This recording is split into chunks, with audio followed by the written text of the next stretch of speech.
Sup guys, and welcome back to another figure review. Today I have with me is the SHFiguarts Gamerverse Cyclops, aka Cyclops from Marvel vs. Capcom. Now I really love the packaging and presentation of this guy as it has a bunch of references to the old Marvel vs. Capcom games. Now let's get him out of the damn box, and I have to say, visually speaking of course for now, I prefer this guy so much more than Mafex's version or release. I love that the shading throughout the body is very prominent and the proportions are ripped straight from the game. Well, if anything, this is ripped straight from Bengus's art, the artist who provides sketches and character portraits for both the Marvel and Capcom characters. Now, moving on to the accessories of course, as it is no slouch. First, we have this cardboard effect piece, which I will never use, but you know, it is still pretty cool to have. Then we have this blast effect piece, which is nice. You can remove the effect piece to use different visors for different facial expressions, such as this even bigger blast effect, which I have to say is really well painted and well sculpted. Then we got this visor effect piece wherein it's like leaking energy from it. This is a clear reference to this artwork by Bengus. Then we got two spare necks. Okay, this will change the way the head sits at Cyclops' body, but to me that doesn't really matter. I think the default neck piece is fine, but you know, it is still nice to have spare parts.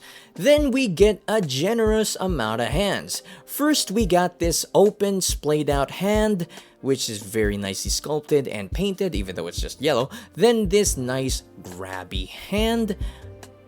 After this karate chop hand, which I think he does in the game too. And finally this hand meant to control the visor, or a gesturing hand or whatever. What is my camera doing? You see that shit in the background?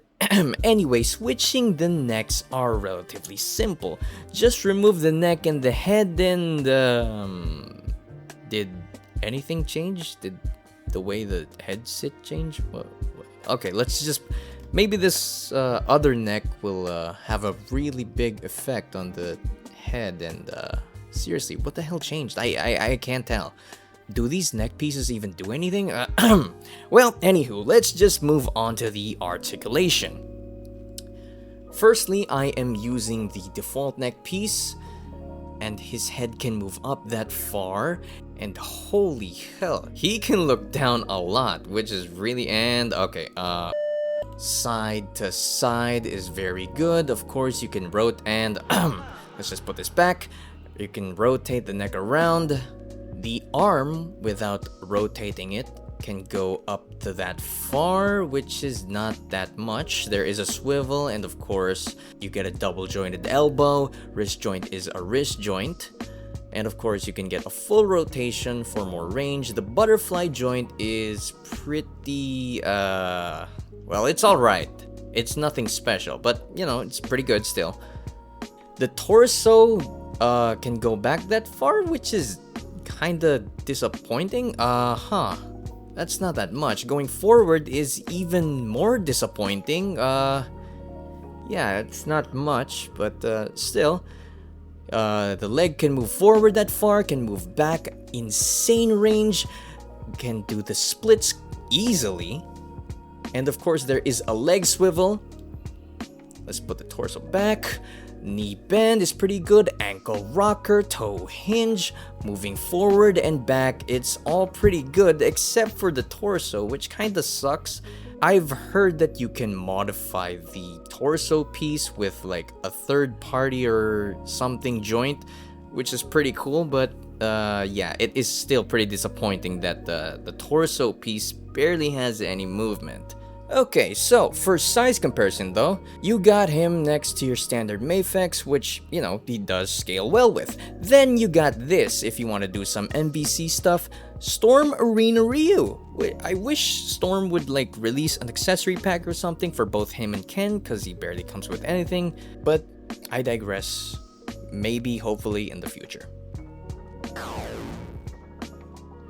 Now, if you want to do some X-Men stuff, I unfortunately don't have any of the original Mafex, but this CT Toys Gambit and Wolverine will have to do. And I gotta say, this Cyclops, he blends in pretty nice. He blends in perfectly actually. He looks great next to Wolverine and Gambit.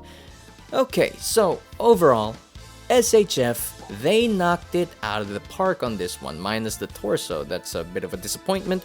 From the shading, the generous amount of accessories, and the overall aesthetics of this guy, he's a dream come true. I always wanted figures based around Marvel vs. Capcom because the artist, as I've said before, for the older games was truly ahead of his time. Bengus, you are so damn goated. That art defined my childhood. And his art was one of the reasons I started drawing, so thank you again, Bengus. If you can get past the annoying ass strap on his body, by the way, and the torso being limited, he's a very solid figure, and I personally prefer this over Mafex. Yes, even with the limitations on the torso. If you want an aesthetically pleasing Cyclops for your collection, go ahead and get this guy. He's a solid 8 out of 10, even if SHF tried to reinvent some tech and fucked it up in some areas. The torso, please. I still really like this guy, and I highly recommend him. Well guys, I hope you enjoyed this video as much as I enjoyed this figure. Like, comment, subscribe and all that shit, and I'll see you in the next one. Object glass, object glass, object glass, object glass, object glass, object glass, object glass, object glass. Oh, birdie! Object glass.